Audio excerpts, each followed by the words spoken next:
Hi, everyone, and welcome back to another episode of Wide Open. I'm your host, Ashlyn Harris, and today's guest is one of the most accomplished producers in Hollywood. He's helped bring some of the most iconic stories of our generation to life, including American Beauty, which won the Academy Award for Best Picture. He's also been a lifelong advocate of the LGBTQ plus community, using storytelling not just to entertain, but to challenge, to inspire, and to create change.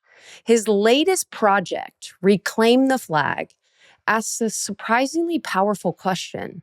What does the American flag mean to queer people? With July 4th around the corner and America approaching its 250th birthday, it's a conversation that feels more relevant than ever. Welcome to Wide Open. It's so great to have you here.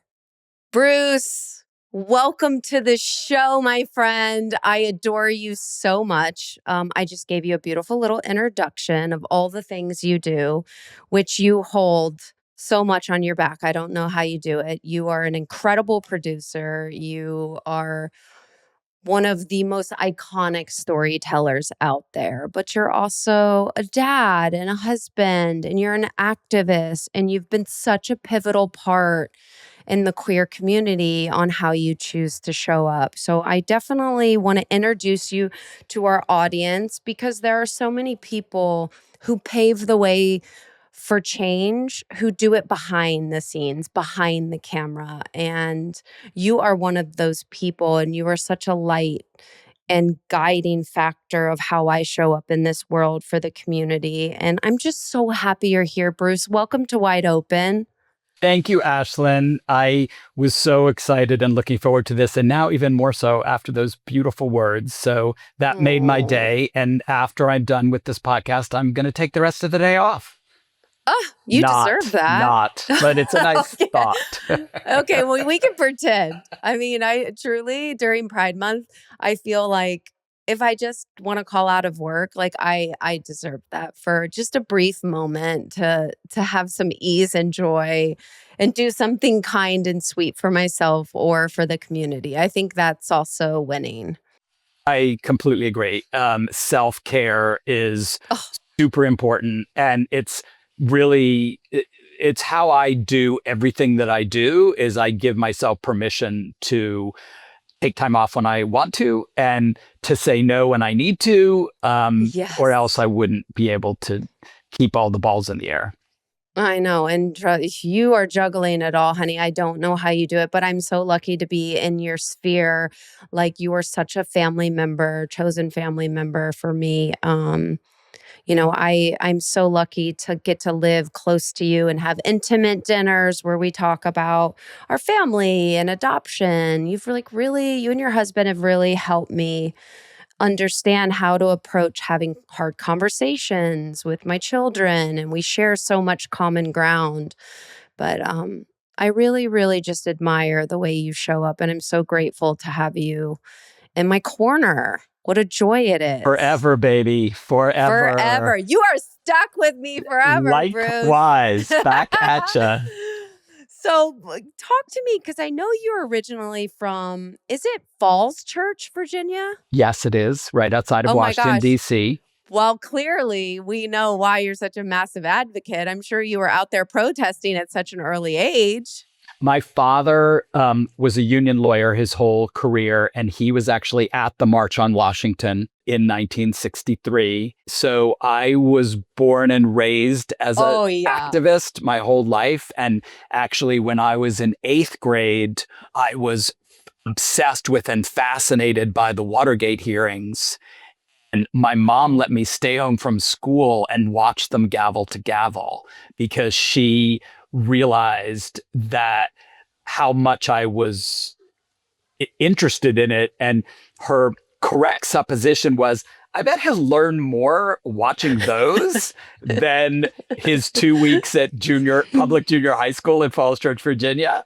So I remember watching those, and really my main takeaway was Barbara Jordan, the iconic Black woman congressperson from Texas. And she was probably one of my first activist icon heroes watching her on the Watergate during the Watergate hearings. You grow up and activism is a part of your DNA, but what drew you to storytelling? Like, what drew you to, I'm going to be in Hollywood?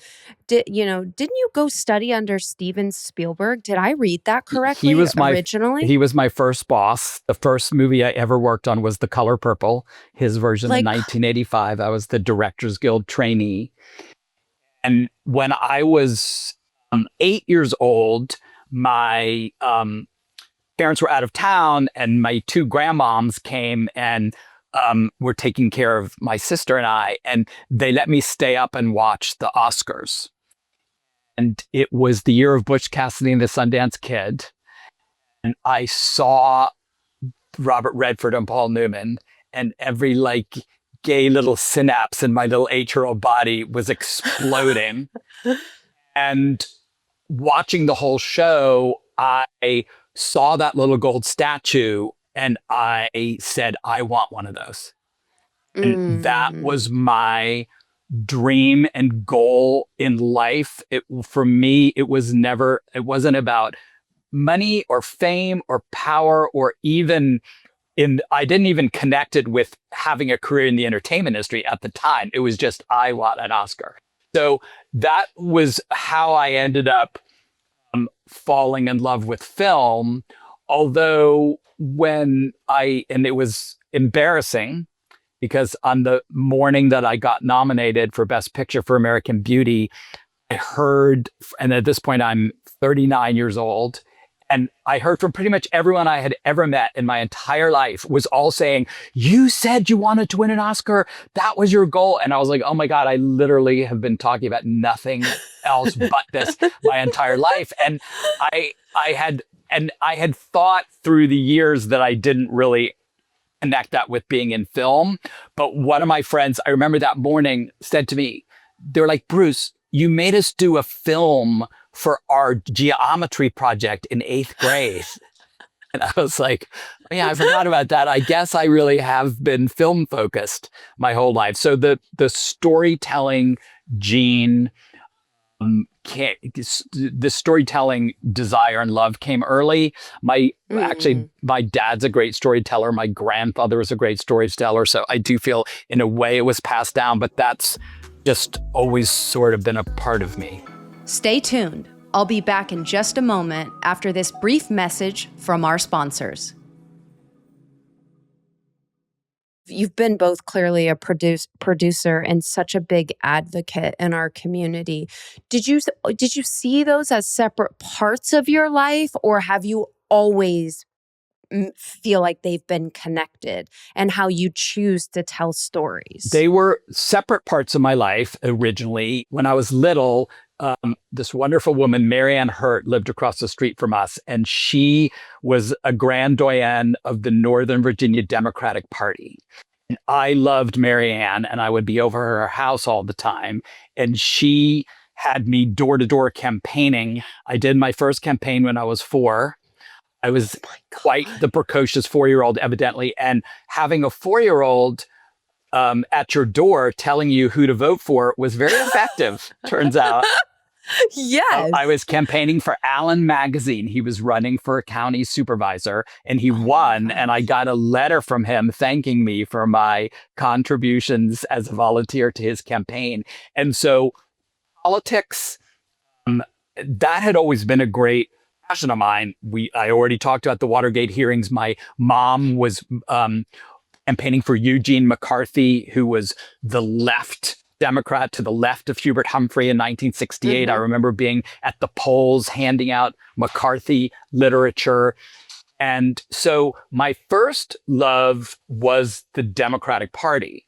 And then once I came out, and it was during the AIDS years, and as I started being an LGBT activist, there was a lot of tension at that point between the party and the queer community. And I actually always stayed involved in both camps. Like, I didn't renounce my interest in the Democratic Party, but I was aware that I was on two opposite sides, these two different groups, on a lot of issues, because the Democratic Party, although certainly always better than the Republican Party, needed to be dragged along kicking and screaming into the queer rights world. And that was one of the moving journeys of my activism, was feeling those two groups come together. And, by gay marriage in, 2012, 13, 14, 15, the distance between the two became much, much smaller. And that was really exciting to me, to not be like fighting with myself. Yes. And then, but the activism had been separate from the movie making, although a lot of the films I had worked on, including The Color Purple, had queer content, had beautiful activist social justice content. And then it was really Milk was a seminal moment for me, because as that project was brought to Dan Jinks and I, who were the producers at the time, and as we realized we were going to get the chance to make a movie about Harvey Milk, I was like, oh my God, the two loves and passions of my life, heretofore separate, are now coming together in one project that's both. And so since that, I've always looked for, I continue to do a lot of film and television and theater projects that aren't pure activism, but I'm always also wanting to do and developing and looking for projects that fit that mold of both, because that's really my happy place. And that's where Reclaim the Flag actually sits, literally in the middle of both of these worlds. And Sophia and I got to watch it, and it's so beautiful. And I really left asking myself a lot of questions. But before we dive into that, can you please tell everyone about the project? You have very, very powerful people in the queer community who talk about their relationship to the flag. And there's a mixed bag, but you see the heartache, you see the passion, you see the love. And it's so beautifully done that I guess I have never taken the time to reflect those questions for myself as a woman who was military, who was born and raised by Kennedy Space Center, who played for the U.S. women's national team for a very, very long time. It's just was so interesting after that documentary to sit back and be like, oh, wait, what does the flag mean to me? And do I feel safe under that flag? So I'm curious, what made you want to tell this story? It's extremely thoughtful and smart. And tell us about the project, because it really is beautifully done. And I want everyone to go check it out as we're getting close to July 4th, but also we're sitting in Pride Month, and it is time for us as a queer community to reclaim the idea of what this flag looks like and how it represents us. And Juneteenth is coming up on Friday, which is really relevant also, which I'll talk about in a minute. So I'm a big believer in setting intentions and listening to signs from the universe. I have been rewarded in so many ways and with such constant consistency when I get the signs from both. The more you listen to the signs from the universe and the more you go along with them, the more you receive, I believe. So that's always been a common theme in my life. And I feel like I owe a great deal of the success that I've had. And more importantly than that, the content it's allowed me to get out into the world and the struggles it's allowed me to be a part of because of all of that. So we have a place in Germantown, as you know, near you, upstate. And in our county, we started noticing, really starting in 2016, but through the whole period, more and more American flags, and getting the very specific sense that they were all MAGA. And that it was becoming that somehow the American flag had been co-opted, and that now you see an American flag and you think it's MAGA. And so Gabe and I were thinking, forget that. Like how'd that happen? And who gave them the flag? And because of course, we believe and know deeply in our hearts, they're actually less patriotic than we are because they're against all of the foundations of democracy. And we are for all of the foundations of democracy. So we decided that we would hang a huge flag on the side of our barn. And Gabe found an American-made flag, because that is also one of the smaller but important issues of American flags. Is almost every American flag that you try and buy is made in China. So when you're going to get your American flag, make sure it's a American-made flag.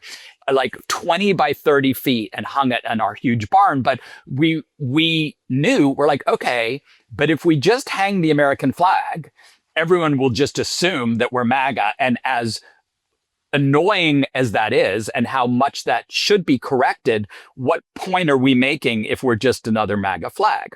So we decided, this was in the run up to the 2024 election, we decided we'll put a Harris Wall sign, small, the flag's huge, and this little tiny Harris Wall sign at the bottom. So people know we're making the point, like this is what we believe.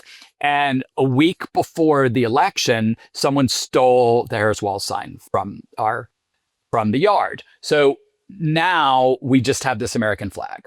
So that was an ongoing conversation of, do we take the flag down? And we said, no, like if we take the flag down, we've given up the fight. The whole purpose is, this is our flag too.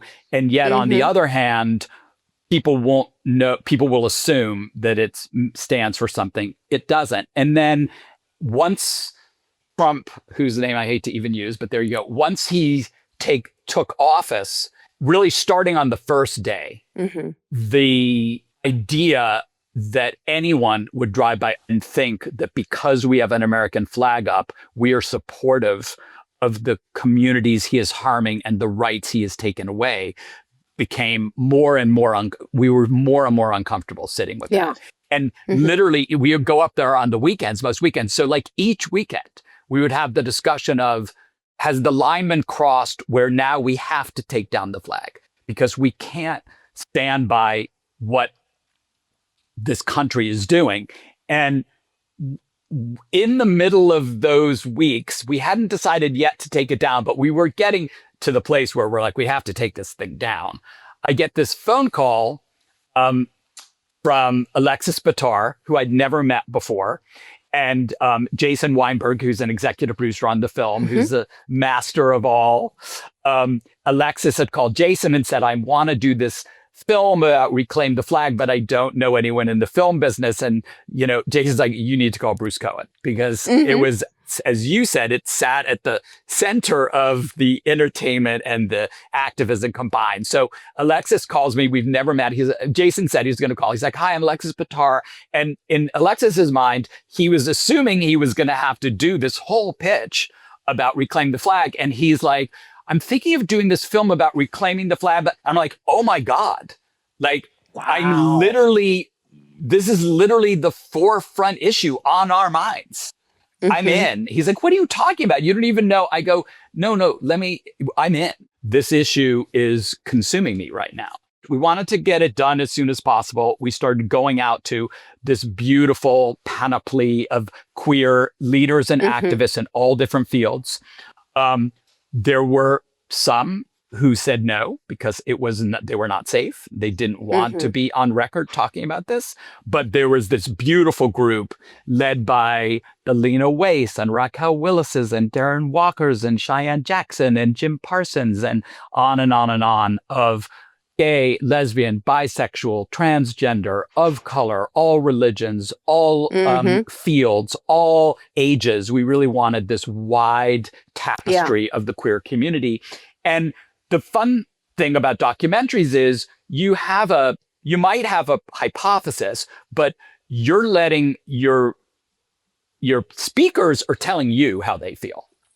So we were going to ask them questions. We didn't even know if people would support our hypothesis that the flag has been co-opted. Like, are we the only two queers that have noticed that people see the flag and think it was MAGA? And what we learned in the interviews, two things, a lot of things, but two headlines. Number one was, it was unanimous.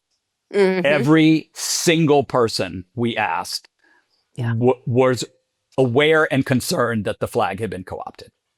And none of them heard each other. We were, they were all on their own. They didn't have any input. We had no discussion with them in advance other than that we had showed them the questions we were going to ask. And then the other thing we learned, which is really powerful and which I'm really proud of how well we express this in the film, going back to Juneteenth, is how many Americans, particularly from marginalized communities, particularly of color, have never been safe under the flag. And this like horror that the white people, oh my God, now the flag doesn't represent us. They were saying, we have felt this way about the flag for 250 years, which makes sense when you look at the history of our country. But that emerged of a really exciting reason why we were making the film, is to get that viewpoint across. And Lena Waithe and Raquel Willis, so strongly and so directly so good. speak to that. And Lena says the American flag is soaked in blood. It's drenched in it.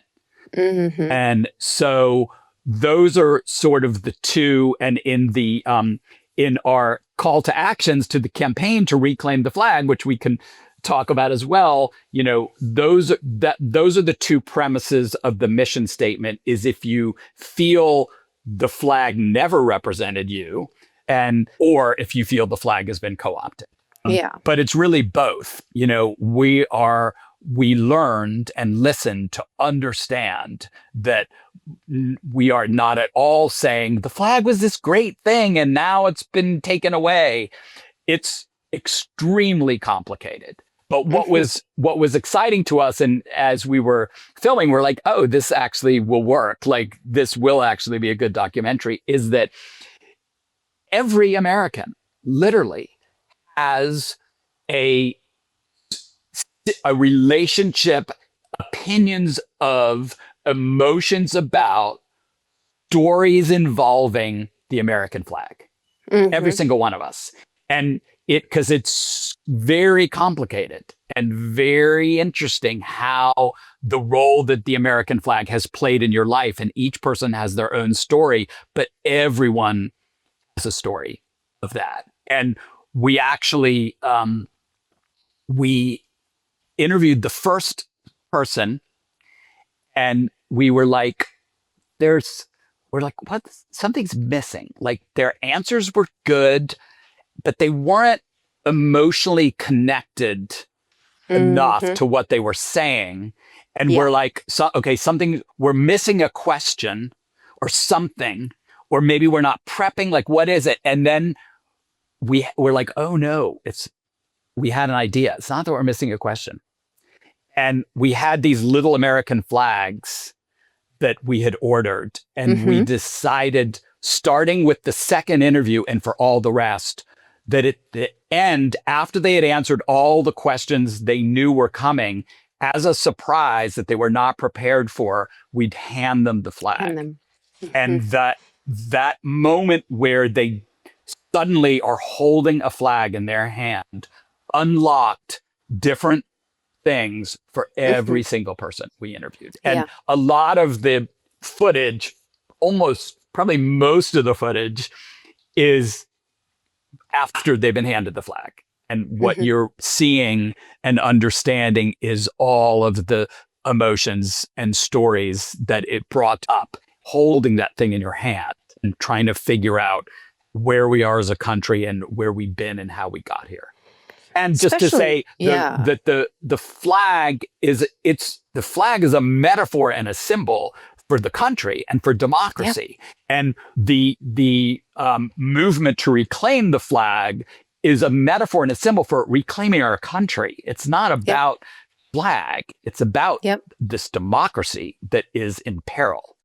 Exactly. And Bruce, I'll tell you what really hit me emotionally was when people started talking about pledging their allegiance to the flag. And all of us young kids know in this country, every day in school to start our day, we put our hand over our heart and we looked at that flag and we, for years we pledged our allegiance to it. And it brought back this feeling that like it just something came over me and put me right back into that childhood body who was so innocent, who felt, the world was my oyster. Like the way I feel now as an adult living through the harmful rhetoric that's going on, very pointed to our community in this administration versus who I was as a kid when I had felt in my head, I had endless opportunities. I'm curious of what story really stuck with you, or what did you learn the most, or what moment was like, oh my God, this is it. This is it. Well,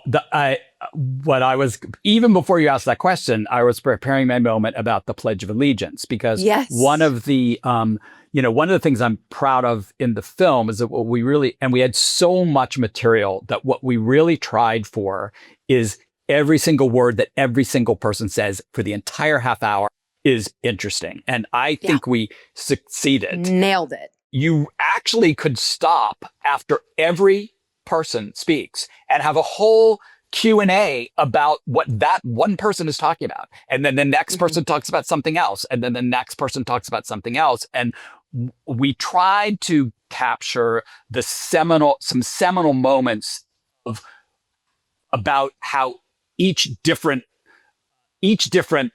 way that people connect with the flag. And one of the ways that people connect with the flag is the Pledge of Allegiance.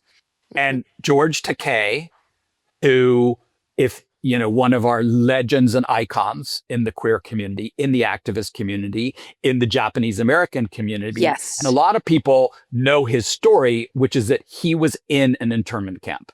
His family, when he was a boy, was one of the thousands of Japanese Americans who were rounded up and thrown into camp. Yep. And this is,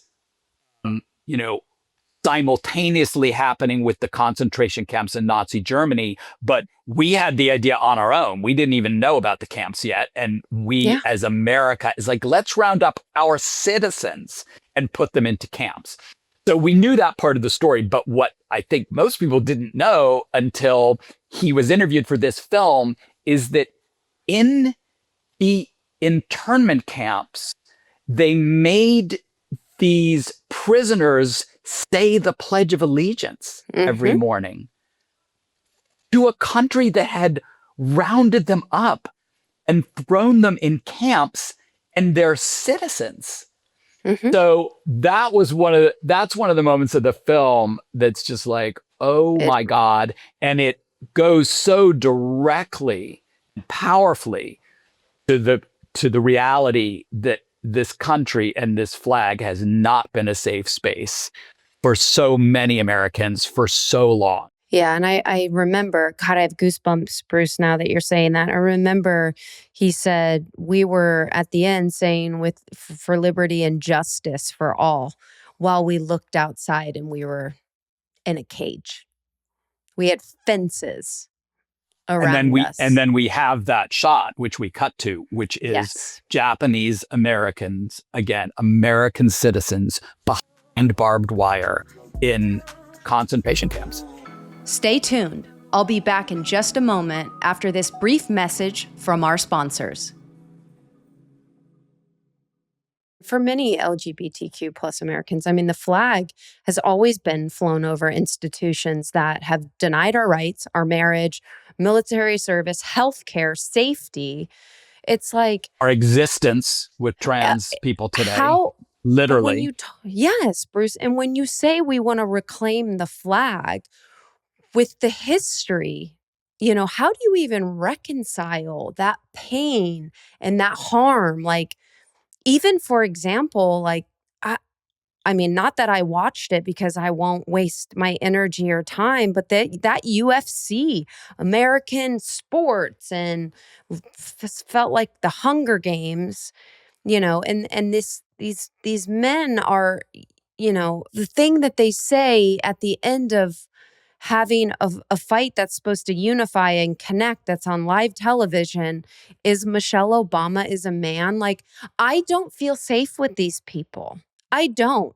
I actually don't want any part of these people, but I'm not wishing them harm. Does that make sense? So it's like, in a place that is so fucking fragmented right now, I am angry, Bruce.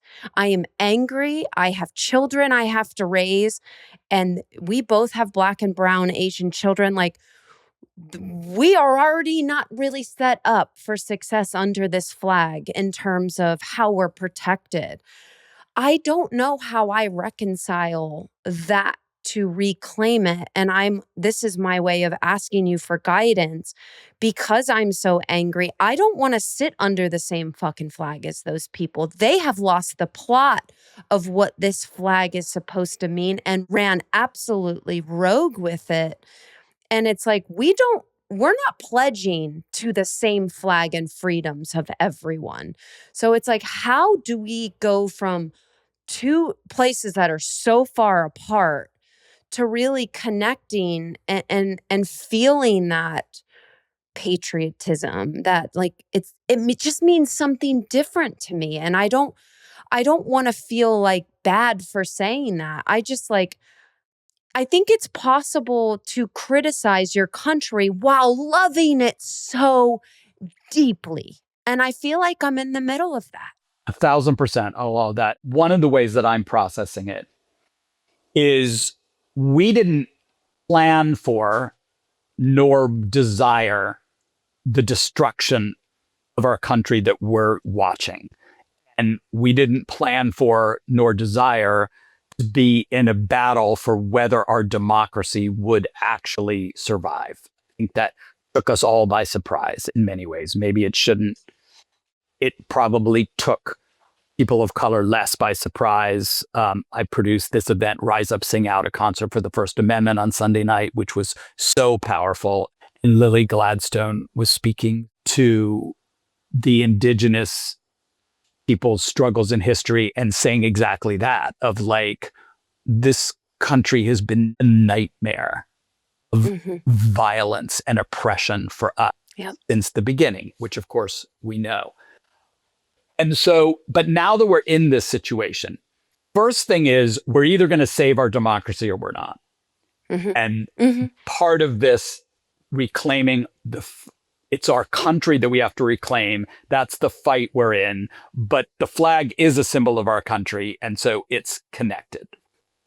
But then the other part of that, and this is being discussed sort of across all issues, is that let's say we do end up saving our democracy, which we hope we will. And I believe at my core, yes, we are going to. Yes.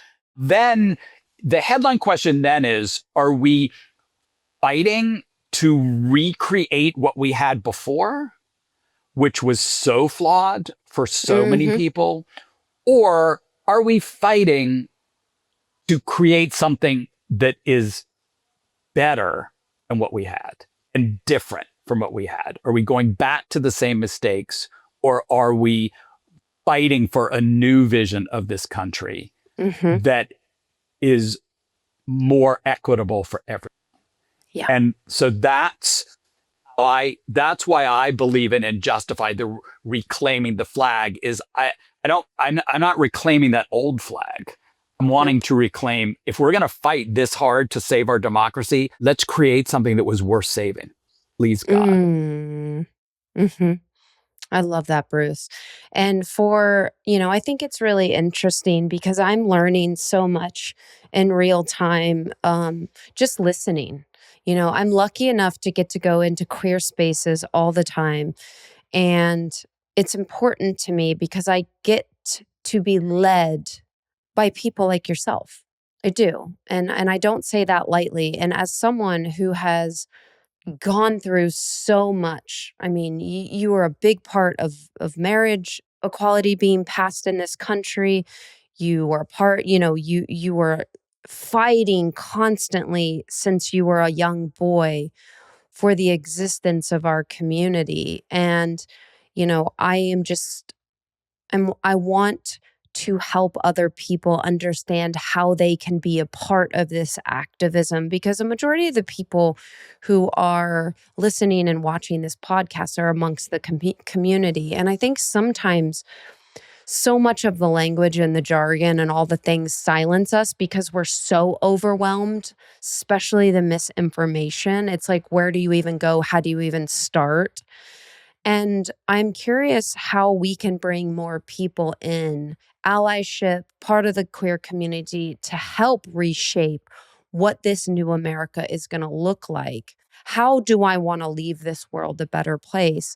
But sometimes we need to help people understand how to even start to get into a place of activism and wanting to create change, being on the front lines.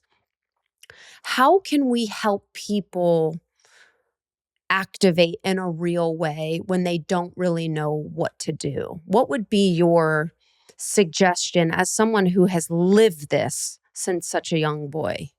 Well, you just gave me a new answer to that question, which I'm loving, which is listen. Yeah. And what I mean by that is, you were attempting to compliment me, which I love and appreciate. But what I realized, and I don't know if I'd thought of it in this way before, is that that's the gift I get from producing these events and planning these marches. It puts me in these spaces where then night after night after night after night, I get to hear these extraordinary activists. And never fail, I get so much renewal and inspiration and chills from the different things that I hear at each event. And with Rise Up being an example of like the sustenance I got from all the different people I was hearing, what Lily was saying, which I already mentioned, or what Jane Fonda was saying, and De Niro's fiery speech. It's online, it's everywhere. And Julia Roberts reading Renee Good's poem, and Latasha Brown, the founder of Black Voters Matter. Just inspiration after inspiration after inspiration, along with call to action. So what I'd say to people is go to the event, find the live stream, watch the podcast, like let the people on whose shoulders we stand and who are out there talking every single day. And you'll find, it might take a couple, but you'll know it when you're inspired. You'll find the person of like, oh, now I know what I want to do. And I will say, I'll get slightly up on my high horse just to say that what we're hearing again and again and again now is, okay, I want to help, which is actually good. We're moving forward because for a long time it was like, I'm too scared, I'm too overwhelmed, I don't, but now more and more people are like, no, I want to help. Like, yes, I agree. I have to save the democracy, but I don't know what to do. I just want someone to tell me what to do. Like, just hand it to me. People want it handed to them on a silver platter. And so two things about that is, number one, okay, that's not really how activism works. And there's no shortage of people who will just say, just do this, just text this number, and that's easily findable. You are only one Google search away. If you want someone to tell you the specific action that you can take today, you are only one Google question away from getting that information on any issue that interests you. Pick any question you can think of. You ask the Google, it will give you the website. But I think that things are interconnected too. It's like, if you are feeling like, I wish someone would just tell me what to do, if you go to an event or listen to a podcast or a live stream, you'll find that. And what's good about that is it won't just be the generic thing. It'll be the thing that moves you and gives you chills and gets you excited. And you'll be like, oh, I want to support that group. I want to take the action steps to reclaim the flag, or I want to support Black Voters Matter, or I want to help Indigenous rights, or I want to help the trans community, or I want to help register to vote, or I want to help election protection, or I want to be a poll watcher. Okay, I just gave you 8 things. So like, did any of those resonate with you? If so, Google that. And if not, keep going till you find the one that resonates, because the more excited and passionate you are and connected you feel to the actual thing you are doing, that's the good news and the bad news. It's a shit show everywhere. There is so much that you can't think of an issue or an organization or a community that doesn't need your help desperately. But don't look at it like, oh my God, I'm overwhelmed. Where do I start? No, that's the beauty. You only have to pick one, and you can pick the one that is most relevant to you, and you can help that one. And if in what's happening, and it's the snowflake on the branch story, which I love, is, there is that the infinite number of snowflakes, and then one falls and the branch breaks. Like, that's what you are not responsible for saving democracy. You are not responsible for saving the world. You are not responsible for fixing the issue that you're worried about most. You're responsible for just doing the one thing today to get started, to help one little issue, one little group, bring your friends. And if everyone does that, that's going to be enough. That's going to be how we win. I love that. And Bruce, I'm curious for this younger generation who I really think are smarter, wiser, they understand it. These young kids are going to save us. I really do. Going to the events, hearing the way they talk. In high school, they're doing walkouts for equal rights and protecting their queer brothers, sisters, the he, she's, the theys, the thems. All they are just so much more advanced than we were as young kids. But I'm curious, what person makes you hopeful, a young person that makes you hopeful for our future, that maybe some of our listeners can go and consume their content, listen to them speak, see the way they show up? Do you have a young person that you feel like is really moving the needle right now? Well, I will say I agree with everything you said. I just want to encourage the young people also, though, to be in person and to be in community. Yes. And for all of the incredible activism that can happen on our devices, there's also the human connection that is necessary and where stuff happens. And, for me, it's actually, I'm moved more recently by the young kids who don't really have the platforms. I mean, we had 7 or 8-year-old girl speaking on stage Sunday night who had friends in Dilley in the detention camp. And there were actually, then she had 2, girl and her sister who I met after, who were a little older, preteens, who didn't speak, but they were up on stage, who had been in Dilley. And so it's, hearing from kids like that who have actually experienced the horror we're in and are willing to talk about it really gives me strength, and also the feeling of like nothing I've ever had to deal with compares to that. So if they can make it through that and still be invested in the fight to save this country, which has tried to destroy them, tried to kill them, then certainly I can keep marching. I love that. Well, I'm so grateful for the way you show up, and you have really paved the way a lot for me in taking ownership of, listen, if you have a platform, we have like a duty to use it the right way, right? And I think too often a lot of people have these microphones because they're easy and accessible, and they're spreading a lot of hate. And I say this often, Bruce. Sometimes the harshest critics are some of the people within our community. And we really, really have to be mindful and meaningful in the way we show up and what we say and how we connect people. And you did that through this documentary. You have a beautiful way of that intersection of activism, storytelling, real raw people and life experiences. And you put it in a way that makes us not only reflect on the stories we haven't lived, but answer those within our own. And that is the magic you bring to what you do. And I'm very grateful for that because I have learned so much by being in your presence. And I'm grateful you continue to invite me into these rooms because I'm hungry to do the same thing. I want a life full of service in the right way because I want to leave this place better than I found it. I want to reclaim this flag. I want it to be a safe space, not just for our community, but for everyone.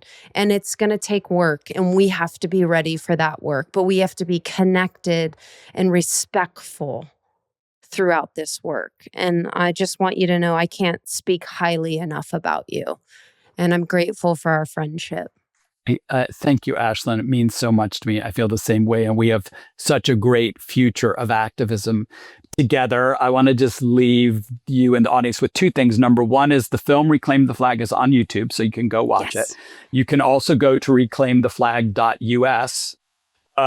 And that has all the steps of how you reclaim the flag. We're really wanting people to display the flag, fly it if you feel comfortable with that. If you want to put it with a pride flag or a Black Lives Matter flag or any other identifying flag so people know where you stand, we love that.